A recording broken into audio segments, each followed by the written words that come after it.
Welcome back to another video. In today's video, will it drive? You bet your it will, but it wasn't without its issues. Check this out.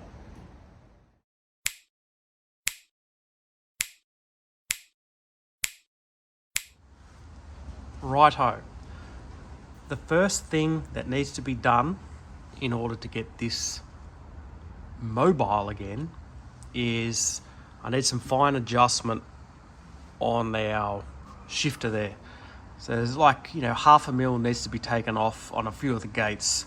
So I'll look back at my notes from when it was installed last time and work out what I need to do. Well, that's that done. I took off, 0.1, 0.2 of a mil off here and there, and now it is absolutely perfect where I want it to be.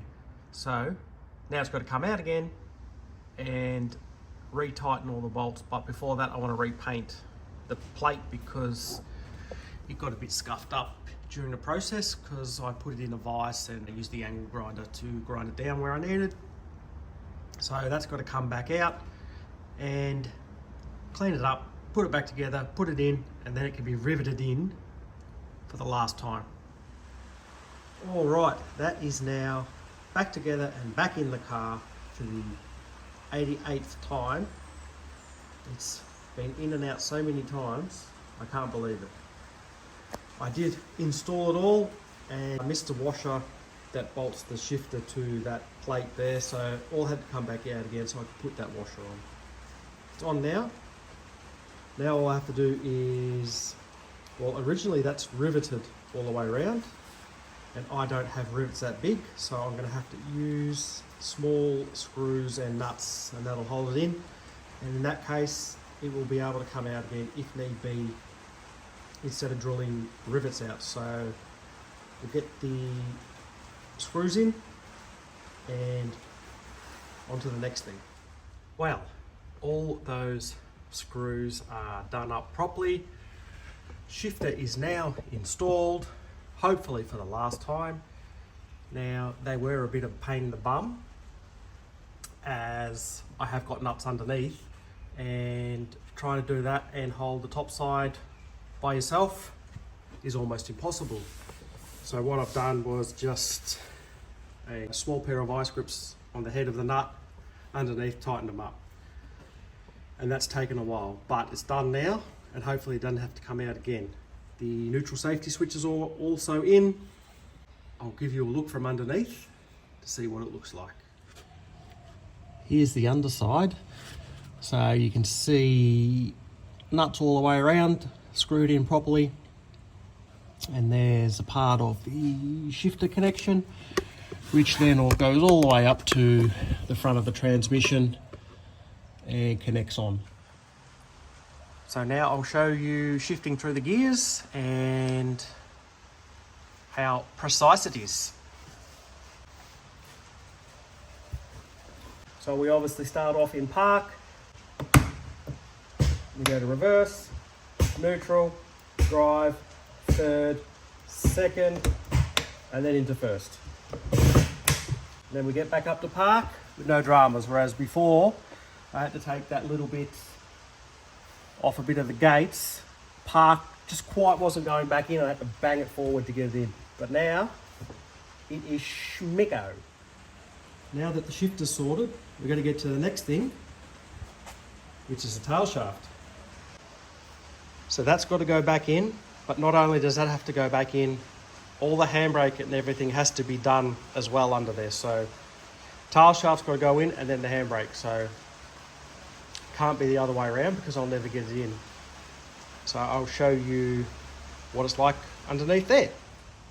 So obviously tail shaft goes up in the tunnel and that's the handbrake sticking there. So the tail shaft has to go in and then the handbrake stuff has to go on after that. I've got to find all the hardware. I do have two nuts in there, but one seems to have a big spacer on it, the other doesn't, so I need to find out what's happening with that and then I can start putting the thing in. underneath the car in the tail shaft is in. Not without its dramas, but it's in. And I've also managed to get the handbrake connected back up, and that's working, so that's good. I still have to tighten all the bolts down to fully secure it in, but it is pretty much in. A little bit of drama in this center bearing here. First time I put it in, that bracket wouldn't sit level with the floor, so I then couldn't get the rear end in, which was nowhere near lining up. And just a thing to note on these rear unis, that the end caps have to be seated inside the yoke on both sides, or it's not installed properly. So that's just something to keep an eye on.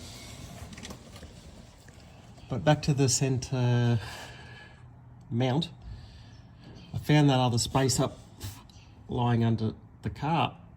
Why it was there, I don't know, and I think I've worked out that it needs to go between the floor and the bracket,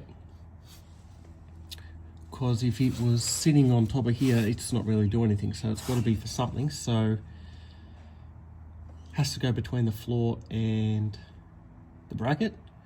Had a look at the workshop manual, and all that says is take note of where things go when you're putting them back together. When, you know, this was disconnected a year or so ago, so that wasn't done. I had a quick look online. There's a quick mention about something about vibrations when you take off, where those spaces go. So it's got to be between there. If it's not, then, you know, we can take one out at a time and move it to the other side, but I don't think it goes there. So next step is to tighten everything up, and job done. All right, the tail shaft is now fully in. Now it's time to start it and see if it goes into gear.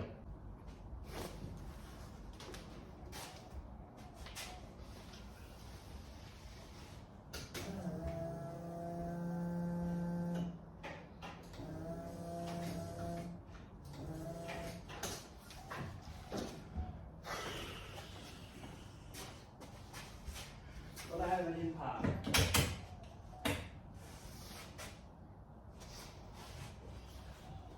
At least we know the neutral safety switch is working.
So it went into gear, into drive, but no reverse.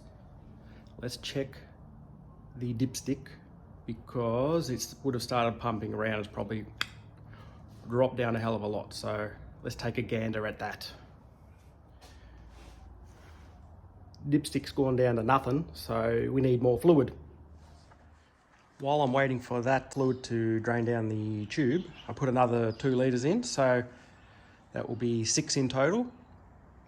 And remembering that the internet says 11, So that should be over halfway. We'll let that drain down and see how that goes. However,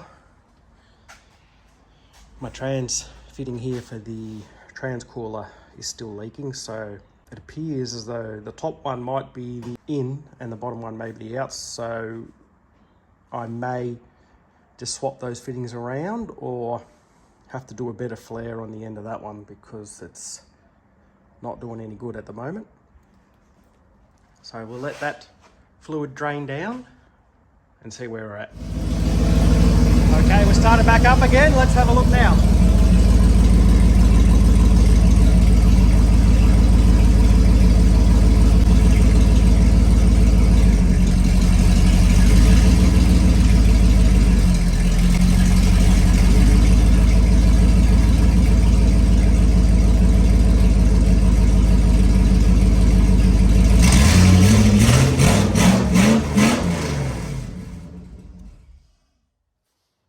Yay, we got forward and reverse. Double check the fluid again, and I guess the next step is getting some wheels on and a steering wheel and seeing if it actually drives on the ground. Well, it's almost a week since I've done any videoing because I've had hold up after hold up after hold up. Now, what I didn't tell you last week was when putting the tail shaft in and putting the U-bolts over the caps on the end of the U-joint, one of the nuts stripped out, so obviously I can't leave it like that, so I've had to order new ones. And I ordered the new ones and it took them 5 days to come 30 kilometers. But it's here now, so I'll get those in. But while waiting for that to come, I did notice an issue with the passenger front brake caliper. It's not releasing. So that wheel is sticking. If I put a tyre lever on it, I can turn it. So I've got to work out why is that sticking. I did change the hose, bubkiss, same thing. I maybe pinched the brake line while the motor was going, so I'll have to search that out. But it will turn if I put it on the ground and try and drive it, because that was the plan for today, but unfortunately it's raining. And raining, I don't want a car with no bonnet, boot, doors, windows out in the rain, so I'll get the U-joint bolts in and have another look at the brakes, and hopefully by then it's stopped raining and I can put some wheels on and go for our first drive. So I'll catch you up when I'm up to date with those things.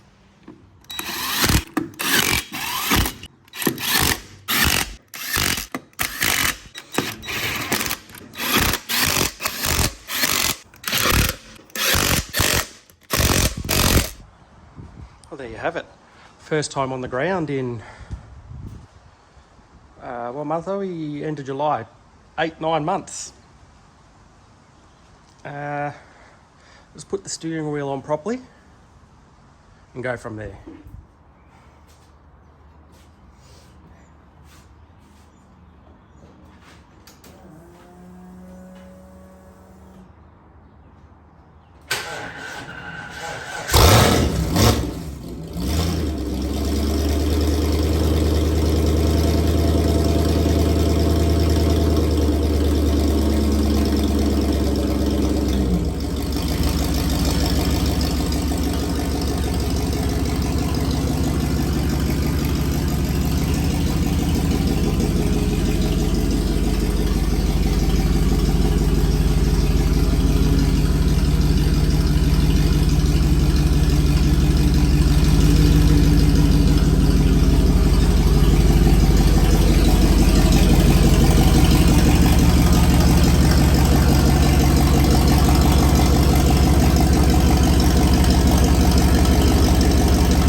that's a relief.